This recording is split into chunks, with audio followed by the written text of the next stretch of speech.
So Nintendo's getting investigated. Ubisoft came out and said, yeah, our last Assassin's Creed game may have flopped, but also, we totally won. And Square Enix is laying off hundreds of people in the West, all within the last 2 weeks. And I am sitting here thinking, okay, what timeline is this? Because for years, these massive companies have felt completely untouchable. They would make whatever decisions they wanted, we would complain, give feedback, vote with our wallets, and it just didn't really matter. We would point out problems and get told that we were the problem. Gaming journalists would write these long articles explaining why actually we were in the wrong and didn't understand game development. Studios would then double down on the exact things we hated. But something is different now, and we have been watching this shift happen over the last year or two, but the past 2 weeks, big things are happening, so let's get into it. Well, it's been 2 months since my last Nintendo check-in, and even though it has been a rocky relationship for me, like the crazy ex-girlfriend I am, I have been keeping up with Nintendo on all of the latest regarding their patent wars. Like I said in previous videos, I kept thinking, there is no way that this can continue to get worse, but then I watched Nintendo get more bullish with their lawsuit and sue over very basic mechanics like throwing and capturing characters, summoning characters, and mounting creatures. But truly, it gets darkest before the dawn, because just recently we learned that the US Patent Office announced that they are investigating some of Nintendo's patents. That is right. Palworld now has the full power of America on its side. In the old days, Nintendo flexes their legal team, their opponent can't afford the fight, and it's game over. The big company wins. Except that is not what happened here. Players have been incredibly vocal. Players bought the competition and loved it. Palworld sold over 25 million copies, and voices on the internet like Legal Mindset have been reporting and calling out how messed up this whole situation is. Some gaming journalists have been wringing their hands about it though. One IP attorney actually said that it is debatable whether giving power to people on the internet who scream loudly is a good thing for the industry. When a company tries to patent basic mechanics that have existed for decades, that is something that people should be loud about. That is legitimate criticism of patent abuse and what should happen when companies try to weaponize a system to eliminate competition. Players noticed, legal experts noticed, the patent office noticed, and now Nintendo has to actually defend why they should own basic game mechanics. Hint, they shouldn't. It didn't stop there. Pocket Pair has doubled down and announced their what? Their version of Animal Crossing with Pal Farm. Hoyoverse has announced Petit Planet, and I am still mad that I can't seem to get into the coziness beta. Hello? And you guys already know how I feel about Animo, and I'm sure there are dozens of other indie devs who have been sitting on creature sims, creature collector ideas, just waiting to see what happens with this lawsuit. Now they're actually going to be able to make their games, because if Nintendo's patents collapse, innovation gets completely unchained, and this becomes a huge win for the rest of the industry. But don't worry, Nintendo is still getting their lawsuit fixed. They recently won a case against a pirate live streamer who had been rage baiting them for years. And when he was ordered to pay Nintendo over 17 grand, his response was, "You might run a corporation, but I run the streets." Even just on the game development side of things, I saw so many fans express massive disappointment in Pokemon Legends EA. I saw players calling it out for feeling really cheap despite the $70 price tag. With flat graphics, no voice acting, a map so small you can technically sprint around it in under 7 minutes. The whole game takes place in one city with some copy-pasted buildings everywhere. Fans who loved Arceus for its sense of exploration and variety were now getting endless tutorials in a repetitive urban setting instead, and somehow a game that brought back Mega Evolution didn't include legendaries that actually have Mega Evolutions. And I won't lie to you, even now, after everything that has happened, it still feels wrong to root against the company that I grew up on, fell in love with, and is what got me into gaming in the first place. But they figured out weaponized nostalgia and just ran with it, forcing us to use their online services in order to access old titles, paying $60 for Skyward Sword HD, when it was literally the same game from 2011. Not being able to access any of their music legally on any platform, except their own, which I think they just launched like last year. For a long time, I got used to all that control, and that was that. Then Palworld showed up and did something familiar, but pushed it somewhere new, and we loved it. It's not to spite Nintendo, it was just a lot of fun. It tried something different. We noticed that other companies were actually innovating, trying new things, improving, and I think that's when Nintendo panicked. They thought nostalgia alone would just keep us loyal forever, but we started choosing innovation over nostalgia, and that terrified them. Now, if you think Nintendo's situation is wild, just wait until you hear about what's been going on with Ubisoft. But before we get to that, I wanted to show you guys my brand new PC, and I thought that I would get a little help from another NPC to show it off.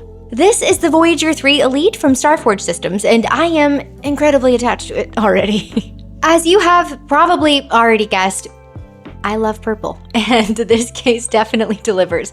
Lavender glow, plum shadows, neon accents, cute little jellyfish and city signs, the whole cyberpunk aesthetic. I also now have a whole waifu inside my computer, and she is lovely. I mean, just look at her. Those big eyes, that pastel hair, the neon accents that match the purple glow so perfectly. It is peak cozy cyberpunk.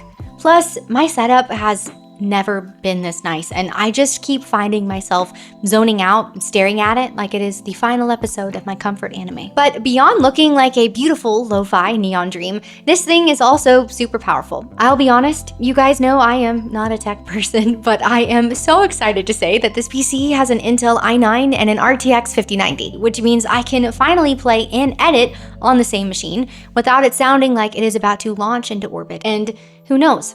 You might even see a sneaky stream or two in the near future. Now, does a pretty PC make me better at games? Unfortunately not, but it does make losing way more aesthetically pleasing. She is so beautiful. I think I'm gonna have to name her. So drop your ideas in the comments, and thank you so much to Starforge for this gorgeous computer, and thank you so much to all of you. None of this would be even possible without all of your love and support, so thank you so much. If you would like to check out their PC options, the link is in the description below. Now, to get us back on track, this past week, the Ubisoft CEO came out and said they won the battle against the backlash of Assassin's Creed Shadows. Let me say that again. Their stock has now dropped over 90% over the last few years. The game undersold, and their response is, "We won." I am sorry, what? This whole situation is still so mind-boggling to me because fans had been begging for a Japanese Assassin's Creed for years.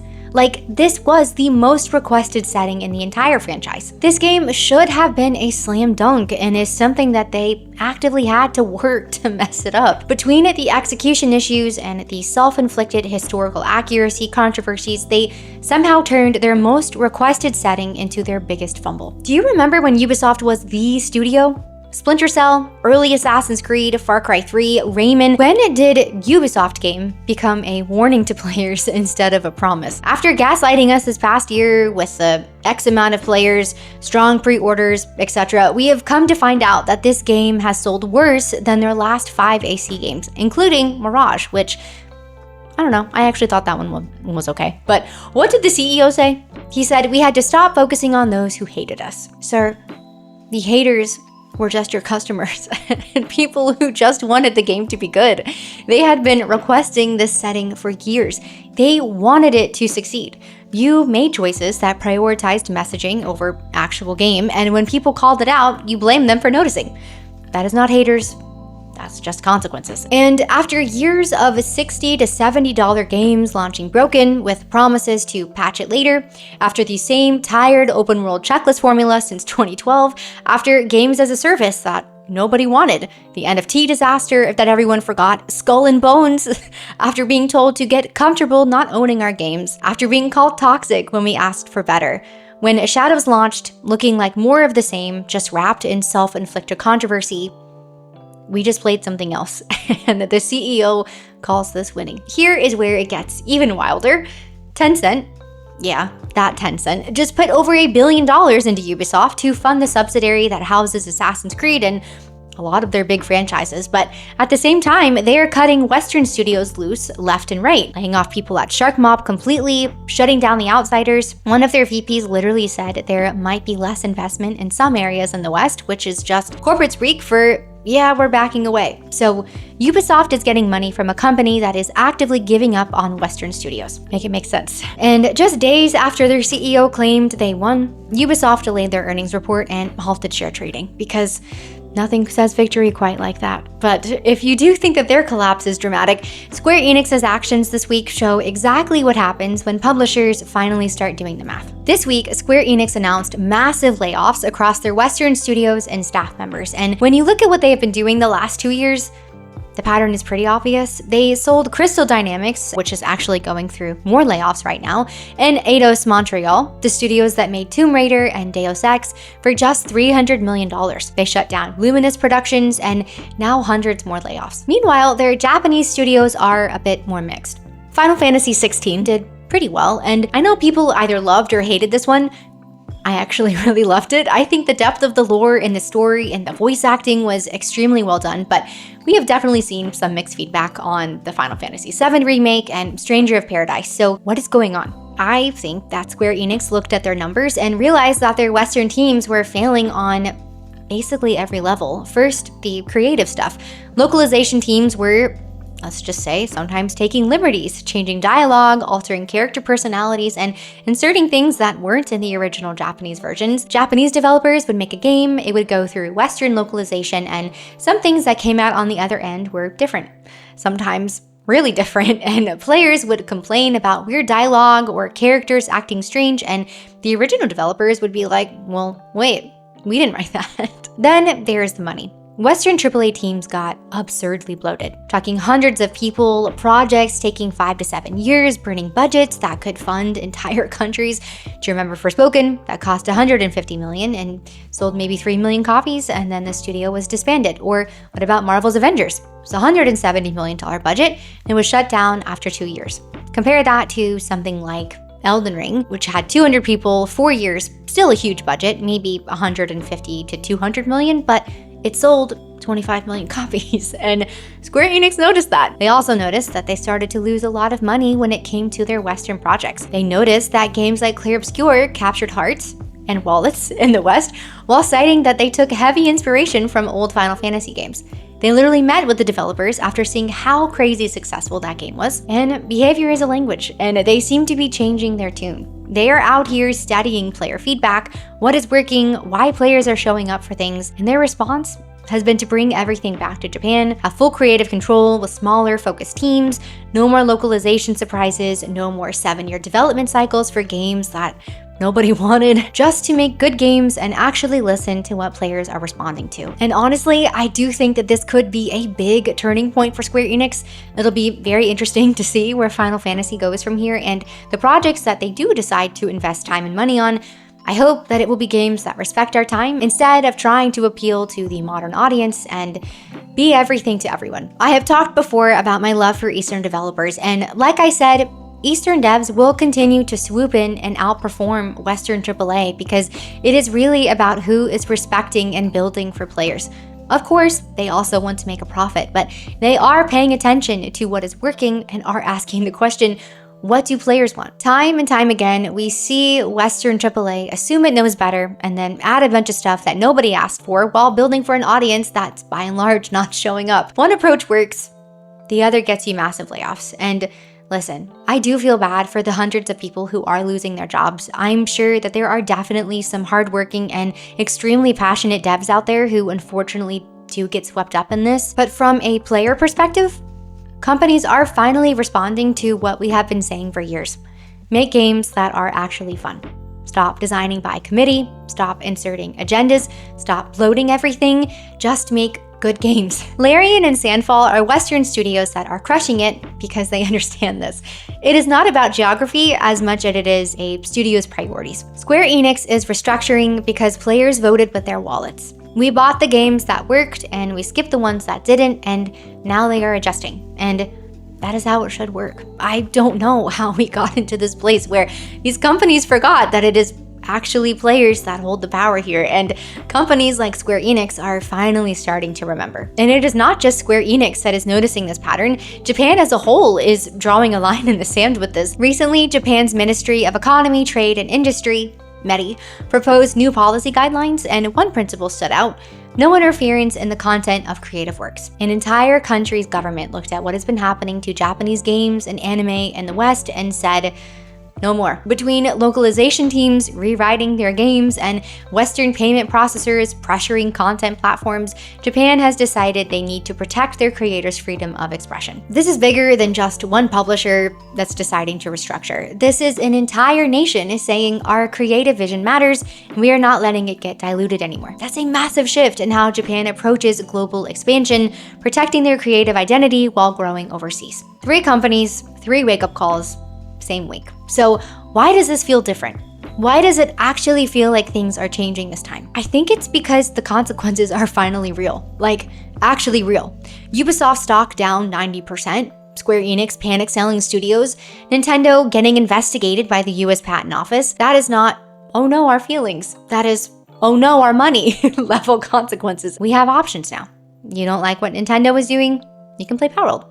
If Ubisoft stuff is feeling stale, there are literally hundreds of other open world games to choose from. Square Enix not doing it for you anymore?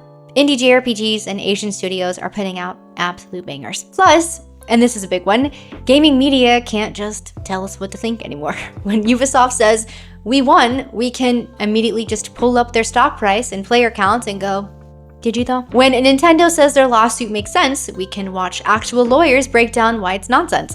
The information is just there for everyone. But here's what actually gets me excited about all of this, even though it is a little bit doom and gloom, because it is not just watching stuff fall apart. We are watching something new get built. We have seen many indie devs now prove that you can make hundreds of millions by just respecting players and making a complete game that people love. Palworld sold 25 million copies by taking something familiar and then just pushing it somewhere new. Clair Obscur got people hyped by doing what the old Final Fantasy did so well, and Square Enix noticed. They literally met with those devs to figure out why players cared so much. Games that were maybe shelved because companies were too scared to compete with Nintendo, they're gonna be back in development, and players are showing up with their wallets wide open to support them. The fact that all 3 of these things happened in the same week, I don't think that's a coincidence.